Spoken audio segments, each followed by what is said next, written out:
What's up guys, Dan Frullani here and welcome back to a new video. So what do I talk about today? I want to talk about light. Yeah, I done it in the previous video, but it's different because in the other video it was adding more light. Today is gonna be the opposite. What do I mean? Okay, when it comes to video making, lighting is a key factor that can improve or compromise our shot for both videos and photos. Well, I make it short.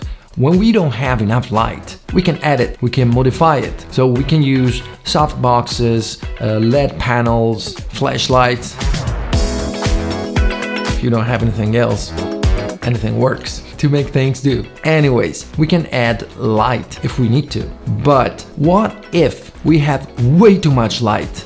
Like for example, if we're shooting outdoors and everything is overexposed, well, we can lower the ISO. If the ISO is already at the minimum, like 100, we can make our shutter speed faster and that would cut off some light. But if we're shooting a video, we can't do that. We have to respect the rule, like shutter speed, double the frame rate. So in that case, we can't touch shutter speed. So we can close the aperture. Yeah, we can do that. But first of all, when we close the aperture, like at f16, f22, we lose quality. And also a solution like that might not be functional for our shot, because when we open the aperture so much, we don't get any shallow depth of field. And what if we want and we need a shallow depth of field, a blurry background on the subject? So we want to keep the aperture as wide as possible, and then there's too much light. What do we do? Well, there's something that we can use to keep our aperture the way we want it and get some awesome depth of field. Not only that, but that's what people care about the most.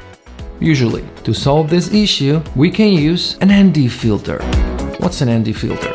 Well, ND filters are like sunglasses for your lens. And when you put it on, you cut off some light, depending on the intensity of the filter. There are so many available, and from ND2, which is the minimum, and up, the higher the number, the more light the filter will cut. Today I want to show you one new filter I got. It's from kfconcept. It's just awesome.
I use these filters a lot, and also this new one, the ND1000. When you put it on your lens, it cuts off like 10 stops of light.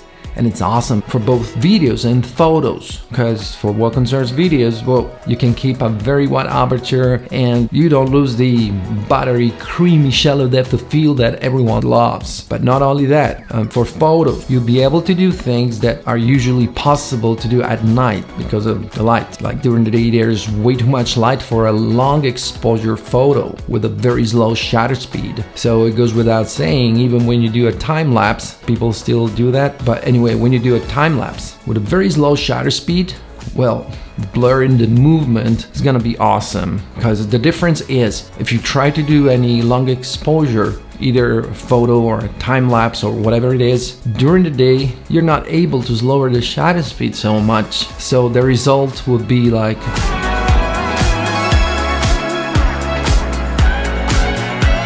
nothing special. But if you put this ND filter on, well, you will get the same effect that you get at night, very low light conditions, but even in bright sun.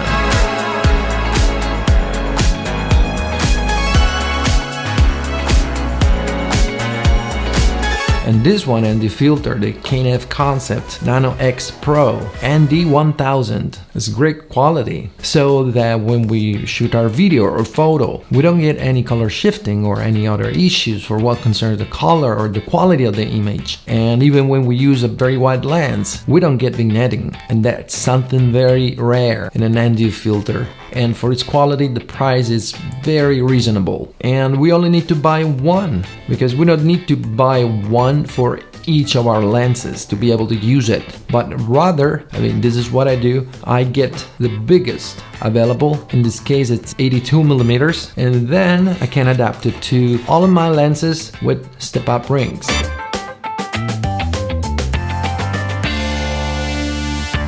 Through which you can basically adapt one filter to fit on all your lenses. Who is this filter for? First of all, for video makers. When shooting with very bright light, like outdoors in the sun, and you want to keep a very wide aperture and get the shallow depth of field without losing quality. And for photographers, of course, this filter will allow you to get some awesome effects, like the effects that you could generally get at night. You can produce them now also during the day with this filter.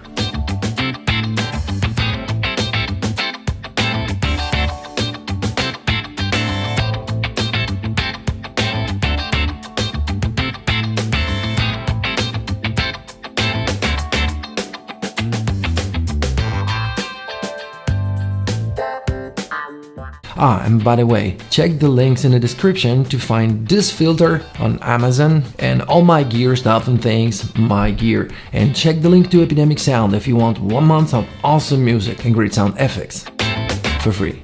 Okay, I think that's all I had to say for today, and I really hope you enjoyed this video. If you did, show me some support, show me some love, hit the like button and subscribe if you aren't already, and I will see you guys very soon in my next video. Oh yeah.